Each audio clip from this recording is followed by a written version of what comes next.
Recently, I had a debate, well, it was more of a short Twitter exchange with Rollo Tomassi, the godfather of the Red Pill movement. Rollo made a claim in one of his posts that married men should flirt with other women to make their wife jealous or to spark desire in her. And the biggest issue with this is that Rollo claims to be a Christian.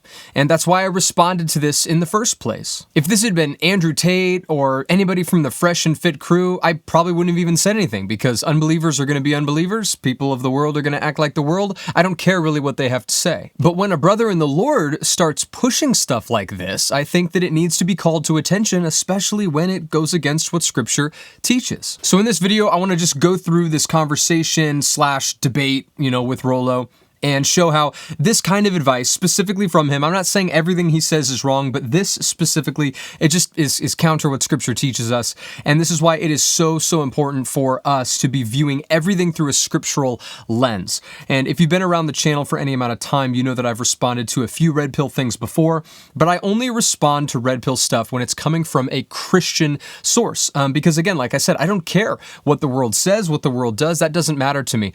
But when a believer or someone who claims to be a brother promotes stuff like this, it's showing that they're not using the Bible to view the red pill through. They actually do it the other way around. They're using the red pill as their lens, and they see Scripture, they see everything through that, and that's backward from how it should be as a believer. The Bible is the standard. It is the lens that we filter everything else through. So let's get into it. But before we do that, make sure you guys are subscribed to the channel. We have so many more videos coming out about culture, politics, stuff like this, where I want you guys to be able to see them right when they come out. So subscribing is the best way for you to do that. Also, drop a comment and a like. Let me know where you're watching from, what you thought of this video. All right, let's get back to it. So it all started with this post right here from Rollo Tomassi. I'm going to go ahead and click on this so we can read through it all the way. And Rollo makes this claim: the cure to your sexless marriage: make her jealous. Flirt with other women in front of her. Do not dissuade other women from flirting with you. Women will never admit to this, but jealousy excites them. The thought of you turning on another woman will arouse her sexually. No girl wants a man that no other woman wants. The partner who harnesses the gale storm of jealousy controls the direction of the relationship. Now again, I saw this post from Rollo and I thought, man, I know that Rollo has claimed to be a Christian in the past. I heard him say it in a debate with Ruslan. I've heard him talk about being a Christian in other places, but it had been a few years. And so honestly, I thought, well, maybe he's moved on. Maybe his red pill ideology has turned him away from the faith, and maybe he doesn't think that being a Christian's helpful anymore. So I made this post, a quote post, and I said, Rollo claimed to be a Christian at one point in his life, which is factually correct. This is so far from biblical teaching that it makes me wonder. So again, here I'm not saying Rollo's not a Christian. I'm simply trying to start the conversation of why are you promoting things that are so counter to Scripture? To which Rollo replies, to my surprise, which is actually pretty cool. Props to Rollo for being willing to even have this conversation in the first place. A lot of red pill guys run from these kind of conversations. They don't want to put their ideas to the test. Rollo did, and I'm proud of him for that. I love that. So shout out to Rollo, for replying to a small account like mine. I think I've got under 100 followers on X, and so why would he reply to me? But he did, and I'm glad we got to have this conversation. So in no way am I trying to tear Rollo down in this video. What I'm trying to do is show that this advice that he gave is not scriptural. So let's go through this. Rollo replies with, how so? Meaning how does this make you wonder whether I'm a Christian or not? How is it against biblical teaching? To which I reply, flirting is conversation amplified by sexual desire. If the married man encourages his sexual desire to be aroused in conversation, or if he intentionally excites the woman's sexual desire, either way, he is in sin. So I kind of start off by a definition of flirting, because flirting has to mean something more than just conversation, right? It has to mean something more. And so the definition of flirting is it's conversation that's amplified by sexual tension or sexual desire. So Rollo comes back with this, and you'll see what he's trying to do here. If a man flirts or intentionally excites a woman's sexual desire for the woman who would later become his wife, was he in sin then? So he's essentially asking, okay, John, if you're gonna make that claim that you shouldn't arouse a woman's sexual desire, what about when you're dating? That's inevitably going to happen when you're dating. So, what's the difference? To which I reply, no, because he's not committed that sexual desire to a single woman as in marriage. Intentional arousal of sexual desire outside of marriage is infidelity, and infidelity is condemned in Proverbs 5:15-20.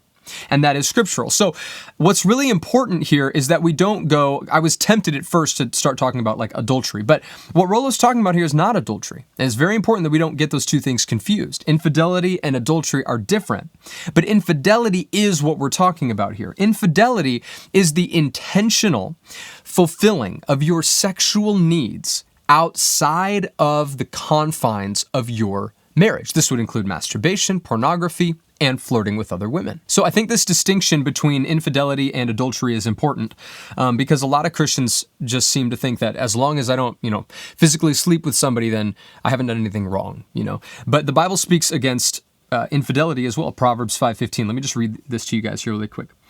So starting in verse 15, drink water from your own cistern, running water from your own well.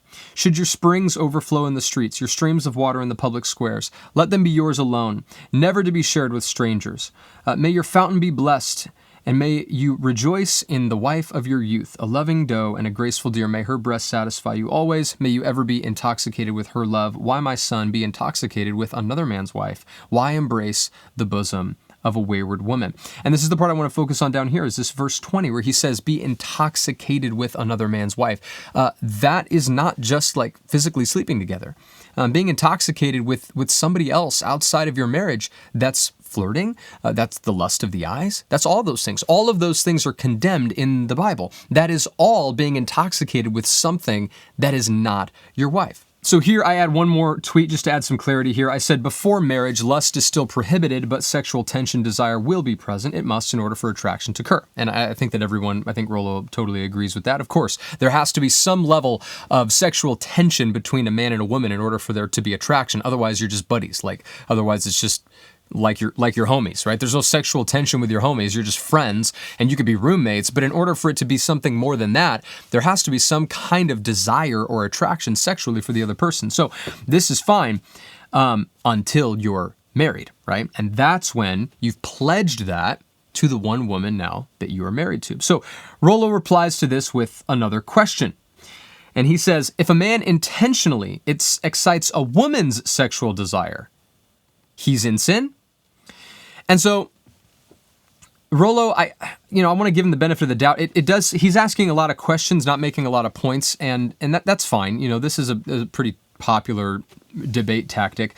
So there's nothing wrong with asking questions, but he's kind of getting off into like this hypothetical world where he's trying to create a really, really specific hypothetical to where my point wouldn't hold up, right? He's trying to like find the way around it and say, okay, all that may be true. Like he may even grant some of the things I say, but what about this? What about this? What about this? And even here, I think he's getting away from the point, and so I try and bring it back on with my next reply here. I said, you said that married men should flirt, which is true. That's literally what he said up here in the tweet.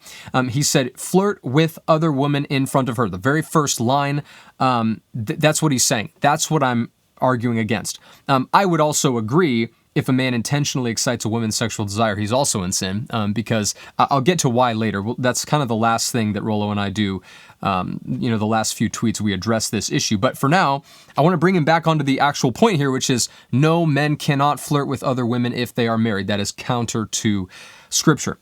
And so then he says, well, I was quoting, I don't know how to pronounce this, Royce, but I do agree that a wife often needs a reminder of her husband's desirability to other women.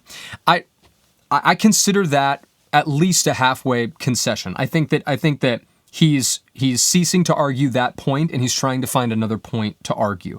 And so I would consider that a soft concession.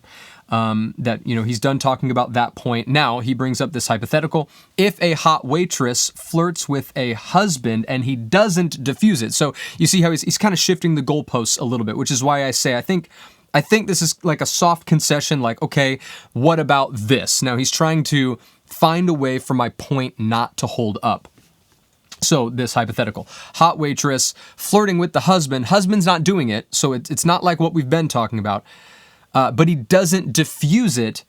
Does that qualify as infidelity? To which I reply with this. is he enjoying her attention? Because this is the point, and this is actually what I wanted to get to that also has to relate to this tweet from him right here. So the point here is, if a guy is in a conversation and a woman is flirting with him, there's only two options. He's either enjoying her attention, in which case he's finding sexual fulfillment outside of the confines of his marriage. Yes, that's infidelity. The other option is no, he's not enjoying it, in which case then, why wouldn't he just diffuse it? Like, if you're not enjoying a conversation, just diffuse it. And so this is, he never replies. That was kind of the end of our discussion. But my guess is, here's how it would have gone if we would have continued. I would have said, is he enjoying her attention? He might have replied with, no, he's not. And if he would have replied with, no, he's not, then I would have said, then diffuse the conversation. Why would you be in a conversation that you don't want to be in if you're not enjoying the conversation? I mean, we do this all the time, right? I mean, even if it's not a flirtatious conversation, if I'm talking to some dude that I just met and he's going on and on and on and on, and I'm not enjoying the conversation, what do? We get out of there, right? No one just willfully sits in that just to suffer. Now, if he would have said, yes, he is enjoying her attention, then I would have said, yeah, that's infidelity, because he's finding pleasure in her attraction toward him, which is just as bad. Either way, it comes down to the guy. I think what Rollo's trying to do is take the pressure off the guy a little bit and say, well, what if he's not doing anything? What if it's all being done to him? To which I would say, well, he either feels one way or another about what's being done to him, right? He's either liking it or he's not liking it. If he's liking it, he's in sin. If he's not liking it, then he should get out of there. Those are really the only two options that I see. Now, maybe Rollo would have presented another thing that I'm not considering, and that's fine. But I just wanted to show you guys this because I think this is really important stuff to get through. And this is another reason why, again, like I said at the beginning of the video, if you guys have been around here a while, you know that I've done some videos on the red pill. And I'm not a huge fan of the red pill, just being totally honest. But what I'm really not a fan of is the way that Christians use it. I'm not a fan of Christians using the red pill as their lens through which they view the Bible. They read scripture through a red pill lens, rather than it being the other way around. Looking at every red pill idea and point through a scriptural lens. And I think this is where we get lost in some of this stuff. And I think Christians can get caught up in this. And you'll see what I mean. I want to go over a few of the other comments that were on this. So like this one from this guy, he said, this is not, I don't know how big this guy is. I don't think he's only got 250 followers, more than me, but he's not like a popular red pill guy. So this is just a dude. He said, well, a wife withholding sex from her husband for whatever reason you wish is not biblical teaching either, so who cares? And so like this sort of proves the point. It's anecdotal. I'm not saying everybody's like this, but here's an instance of a guy who is looking at the Bible through a red pill lens. He's saying, well, if she's not giving you sex, then she's not being a biblical wife anyway, so who cares what you do? To which I reply, when one person sins, the other is free to sin as well? Where is that in the Bible? Obviously, if someone does something wrong to you, are you free then to just commit sin right back at them? Of course not. So if a wife is withholding sex from her husband, is the husband now allowed to sin? Of course not. So then to that he replies, not my problem, bro. I'm not going to continue to hold up my end when she's not holding hers. I don't advocate for making her jealous. That's good. So he doesn't agree with, everything Rollo's saying. I'd advocate for cutting your losses and walking out. If a woman truly desires and wants to have sex with a man, she will. If she doesn't, she will find and play whatever excuse card she has to get out of it. That may be true. But this is the part that worries me. I'd advocate for cutting your losses and walking out. If by walking out he means divorce, I don't think so. I don't think that withholding intimacy is grounds for divorce. I don't think you can make that case biblically. It's bad. It's not good. It's not biblical, but I don't think it's grounds for divorce. And so that's why I reply with this. That's fine if you're not a Christian.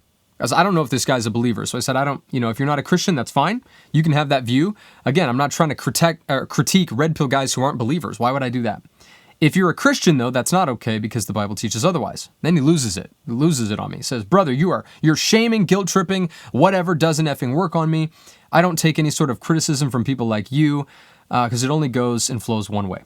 And again, it's a really good example of someone hearing something through a specific lens, right? I said something biblical. I don't think I've shamed this guy anywhere in the conversation. Literally, all I've pointed out is, I don't think what you're saying is in the Bible. And he said, I said, bro, I'm literally just pointing out that what you're saying is not in the Bible. He said, you just keep living by that book, bro. That's hard. That's hard to hear, especially if he is a Christian. You know, it makes me wonder if he is. Again, I don't know. It's not going to get you anywhere. He's wrong. It's gotten me everything. It's gotten me everything. I love the scriptures. The rest of us will continue to live in reality. I said, sounds good. So, again, this is an example of people who hold the red pill view as their lens through which they view everything, including scripture.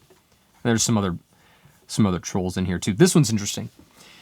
This guy, Boss, says, it's not God's will that a husband be in a sexless marriage. Agreed, it's not God's will.